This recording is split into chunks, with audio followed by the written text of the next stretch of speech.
میں ڈاکٹر سید صفدر، میری نئی کتاب آئینہ خندہ طنز و ظرافت پر مبنی 2019 میں شائع ہوئی ہے۔ ایک کتاب چند صفحے، اس کتاب سے چند صفحے پیش کیے جا رہے ہیں۔ قصہ ایک عظیم شاعر کا۔ آج ہم ایک عظیم شاعر کا قصہ بیان کرنے جا رہے ہیں۔ یوں تو شاعر سبھی عظیم ہوتے ہیں کہ عظمت سے کم کسی اور اعزاز پر راضی نہیں ہوتے۔ یہ الگ بات کہ ان کے شریک حیات بھی ان کی عظمت کی قائل نہیں ہوتی۔ حقیقت یہ ہے کہ کوئی صنف نصف بہتر اپنے شوہر کی عظمت کی قائل نہیں ہوتی۔ اس کی کوشش یہ ہوتی ہے کہ شوہر نامدار کولو کے بیل کی طرح آنکھ پر پٹی باندھ کر چلتا رہے، یہ نہ پوچھے کدھر، یہ نہ پوچھے کہاں۔ ہمارے دوست ایسے عظیم شاعر ہیں کہ ایک دنیا ان کو عظیم شاعر کہتی ہے۔ بات یہ ہے کہ ہمارے دوست کا نام نامی عظیم ہے۔ چونکہ پہلوان ہیں اس لیے عظیم پہلوان مشہور ہیں۔ عظیم پہلوان کو شاعری ہو گئی جیسے کسی کو ٹی بی ہو جاتی ہے۔ وہ بذل ہوئے کہ ان کے لیے ہم ایک عدد تخلص تجویز کریں۔ ہم نے پہلوان کا تخلص شاعر تجویز کیا۔ یوں وہ اس سے پہلے کہ ان سے کوئی شعر سرزد ہو عظیم شاعر ہو گئے۔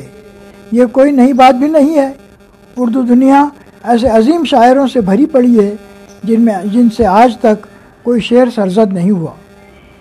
ہماری دنیا کے دستور نرالے ہیں۔ آپ جانتے ہیں اور برضا و رغبت مانتے ہیں کہ ہمارے ملک میں شاہ رخ خان جیسے شاہ رخ خان اور سلمان خان جیسے سلمان خان ایک دو نہیں سینکڑوں اتراتے پھرتے ہیں۔ اس لیے شاعر نہ صحیح، شاعر جیسے شاعر بھی، شعر نہ صحیح، شعر جیسے شعر تو عرض ہی کر سکتے ہیں۔ پھر چسکا لگ جائے تو شعر بنانے میں مہارت حاصل کر لیتے ہیں۔ ہمارے عظیم شاعر بھی شعر جیسے شعر بناتے بناتے ایسے ماہر ہو گئے ہیں کہ اس جنس کا انبار در انبار لگائے جا رہے ہیں۔ لیکن کسی جنس کی صنعت قائم کرنا ہی آج کے دور میں کافی نہیں ہے۔ اس کی مارکیٹنگ بھی ایک بڑا مسئلہ ہے، اور مارکیٹنگ کے بھی اپنی مشکلیں اور مہارتیں ہیں۔ عظیم شاعر نے اپنے پروڈکٹ کو لانچ کرنے میں پہلے مشاعروں کا رخ کیا۔ عظیم شاعر مائکروفون پر آئے تو کچھ منہ کھلے، کچھ آوازیں بلند ہوئیں۔ یہ ہوٹنگ کے شہنشاہ تھے۔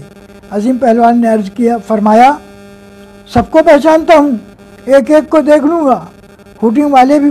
ہوٹنگ داد میں بدل گئی۔ مشاعروں کے شوقین بھی آخر کسی نہ کسی سزا کے مستحق ہوتے ہی ہیں۔ وہ جو بیچارے شاعروں پر مسلط تھے، اللہ نے ان پر عظیم شاعر کو مسلط کر دیا۔ رفتہ رفتہ وہ چیز تیار ہو گئی جسے عظیم شاعر اپنا دیوان کہتے ہیں۔ ہمارے ممدو خیر سے صاحب دیوان ہو گئے۔ اب عظیم شاعر یعنی عظیم پہلوان ایک نئی راہ پر لگ گئے۔ اس مرتبہ ان کا ہر بار کسی کو کچھ بنانے کا تھا۔ وہ ہر اس آدمی کے پاس جاتے جس نے اردو میں ایم اے پاس کر لیا ہے، اسے یہ باور کرانے کی کوشش کرتے کہ وہ عظیم پہلوان کی شاعری پر تحقیقی مقالہ لکھ کر پی ایچ ڈی کی ڈگری حاصل کر سکتا ہے۔ پہلوان مرحوم پروفیسروں کے حوالے سے فرماتے کہ ان بزرگوں کی خواہش تھی کہ عظیم شاعر کے کلام پر تحقیقی مقالے لکھے جائیں۔ یہ بات وہ اپنے لیے نہیں بلکہ ڈگری بازار کے نئے خریداروں کے بھلے کے لیے کہتے تھے۔ اصل قصہ یہیں سے شروع ہوتا ہے۔ سب جانتے ہیں کہ ہر شاعر کے دو دشمن ہوتے ہیں، ایک بیوی اور دوسرا نقاد۔ کسی نقاد کی کیا مجال کہ وہ عظیم شاعر کے سامنے منہ کھولتا، رہی بیوی تو عظیم پہلوان کی کیا مجال کہ بیوی کے سامنے منہ کھولتے۔ یہی بات اصل قصے کی بنیاد ہے۔ شاعر ہو یا شاعر جیسا شاعر، وہ ایسی مخلوق ہے جو بیوی اور نقاد ان دو پارٹوں کے درمیان پستا ہے اور شعر کہتا ہے۔ بیوی اور نقاد دونوں شاعر کو نام عاقبت اندیش سمجھتے ہیں۔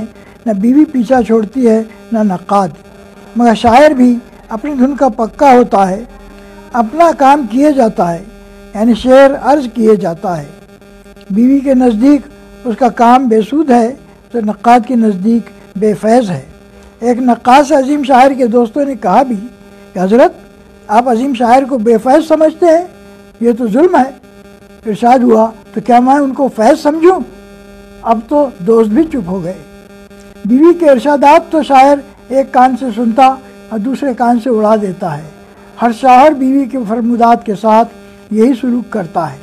نقاد کے محاکمے کو شاعر یہ کہہ کر رد کر دیتا ہے جو شاعر نہ بن سکا وہ نقاد بن جاتا ہے۔ تنقید کی رد میں یہ مقولہ کسی نے عظیم پہلوان کی زبان پر ڈال دیا ہے، چنانچہ وہ اس مقولے سے خود کو بہلاتے رہتے ہیں۔